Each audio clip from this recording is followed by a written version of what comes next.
অনেকে আবেগে কি করে, মসজিদের মাঝখানে কবরটা রেখা তারা বসে মসজিদ, ওই আবেগ।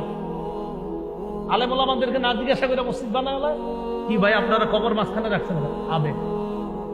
এই যে আবেগে মসজিদটা মাঝখানে রাখেন কেন বুঝান, এলাকাবাসী বুঝান, এই জাতীয় কোনো মসজিদ থাকলে গিয়ে বুঝান, ভাই কবরটা কিনারায় নেন, সাইডে নেন। প্রথমে বাহিরে নিতে বললেন না, আপনারা মারতেও পারে, বলবেন আগে সাইডে নেন। কারণ এ তো এমন এক আকীদায় ঢুকে গেছে যে আকীদা থেকে তাকে বের করতে আপনার অনেক কষ্ট হবে।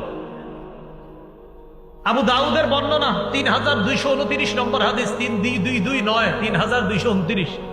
এই হাদিসের মধ্যে আসছে রাসূলুল্লাহ সাল্লাল্লাহু আলাইহি সাল্লাম বলেন, লা তাজলিসু আলাল কুবুর, কবরের উপর বসো না।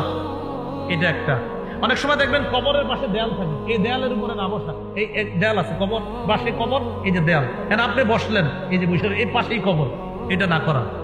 এরপরে নবী বলতেছেন, ওয়ালা তুসাল্লু ইলাইহা, কবর সামনে রেখে নামাজ পড়ো না। যদিও মানুষ কবরকে সেজদা করে না, কিন্তু কে না জানে কোনো একজন ব্যক্তির ভিতরে যদি আবেগ আইসা যায়, আহারে আল্লাহর ওলি শুয়ে রইছে এখানে, সেজদা দিতেছে। এই জন্য কবর সামনে রেখা নামাজ পড়াতে নবীজি নিষেধ করলেন। আল্লাহ আমাদেরকে বুঝার তৌফিক দান করেন। এই হলো কবর কেন্দ্রিক বেদাত, মারামারি। আল্লাহ আমাদের সকলকে হেফাজত করেন। এই এলাকায় থাকলে এলাকা থেকেও যেন ওই জাতীয় আকীদা সম্পন্ন মানুষগুলাকে সহি আকীদা, বিশুদ্ধ আকীদায় তারা এসে হেদায়েত ওয়ালা আকীদায় যেন তারা ফিরে আসতে পারে, আল্লাহ তৌফিক দান করেন।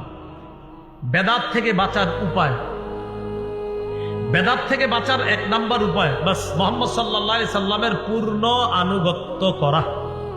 বলেন কার আনুগত্য করা? মুহাম্মদ সাল্লাল্লাহু আলাইহি সাল্লামের পূর্ণ আনুগত্য করা। সহিহ বুখারী 7280 নম্বর হাদিস। এই হাদিসে আছে রাসূল সাল্লাল্লাহু আলাইহি সাল্লাম বলেন, কুল্লু উম্মতি ইয়াদখুলুনাল জান্নাহ ইল্লা মান আবা, আমার উম্মতের সবাই জান্নাতে যাবে, তারা ছাড়া যারা অস্বীকার করে। সাহাবীরা বললেন, অস্বীকার কারা করে?